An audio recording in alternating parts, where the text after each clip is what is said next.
l'Europe, l'Europe.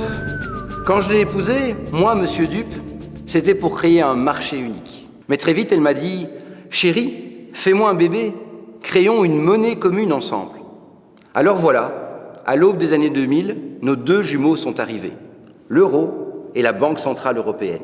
Pour leur éducation, je suis resté accroché à mes principes de liberté du commerce. Aussi sec, j'ai privatisé les banques publiques et j'ai boosté la spéculation financière.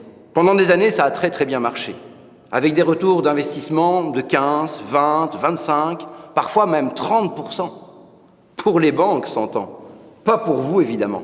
Mais voilà, avec le temps, mes amis banquiers sont devenus gourmands et leurs spéculations financières ont englouti vos économies dans une seule affaire, les subprimes, les prêts pourris.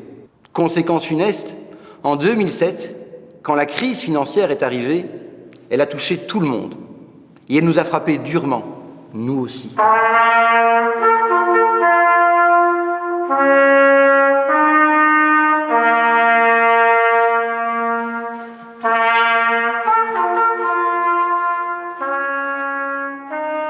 Logiquement, mes amis banquiers auraient dû finir en tôle, ou clochards sous un pont, fauchés comme les blés.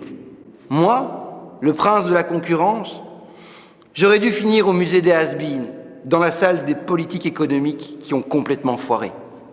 Mais faut pas déconner. Plutôt que d'assumer nos responsabilités, on a préféré appeler les gouvernements. Salut les amis, on est des banquiers incompétents et fauchés. Pendant des années, on s'en est mis plein les poches en jouant à l'économie casino, mais voilà qu'on a tout perdu. Est-ce que vous pourriez éponger nos dettes privées avec de l'argent public ? La suite de l'histoire, vous la connaissez. Les gouvernements ont pris votre argent et vous ont endetté pour nous sauver de la faillite. Bien sûr, ce n'était pas très moral. Alors, ils vous ont fait des promesses. Aujourd'hui, nous sauvons de méchants spéculateurs de la faillite, mais demain, nous lutterons activement contre l'évasion fiscale, les paradis fiscaux à l'étranger et la spéculation boursière. Oui, demain, chers électeurs, nous allons moraliser le capitalisme et remettre une muselière au marché financier.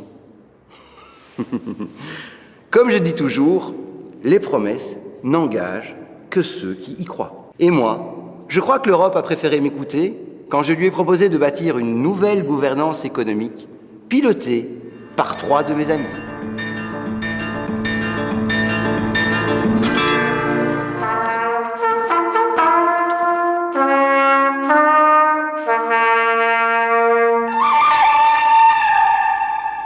Mon premier ami est vraiment généreux.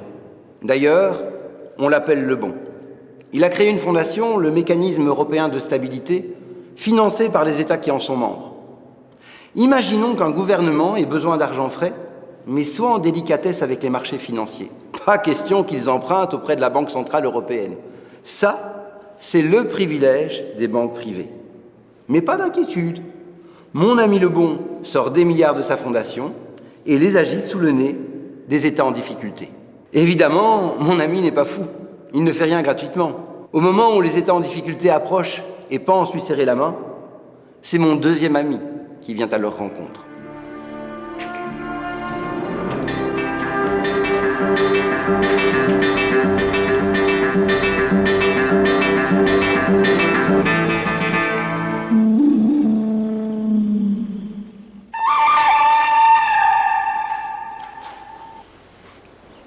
La brute est un poil moins sympathique.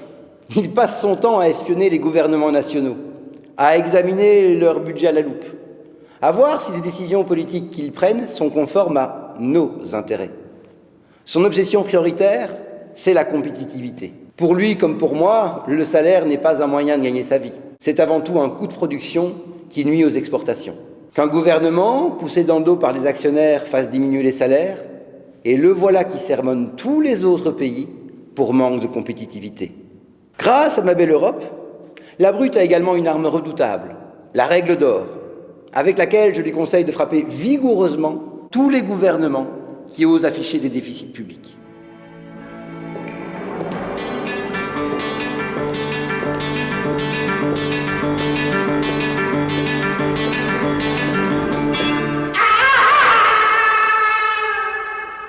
Le truand, lui, c'est un vrai flingueur de solidarité.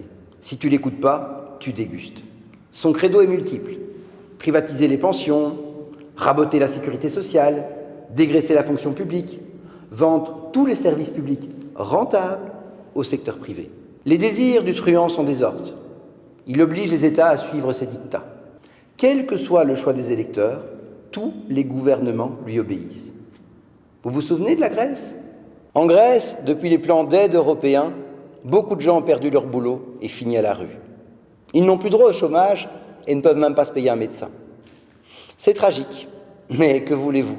On ne fait pas d'omelette financière sans casser des vieux, des chômeurs, des jeunes sans boulot et des travailleurs précaires. Voilà, j'ai fini de vous présenter mes amis, le bon, la brute et le truand.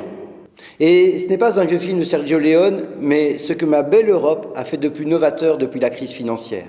Elle vous avait promis de moraliser le capitalisme ? Nous, on a préféré mettre la muselière aux politiques de solidarité et briser les pattes des finances publiques.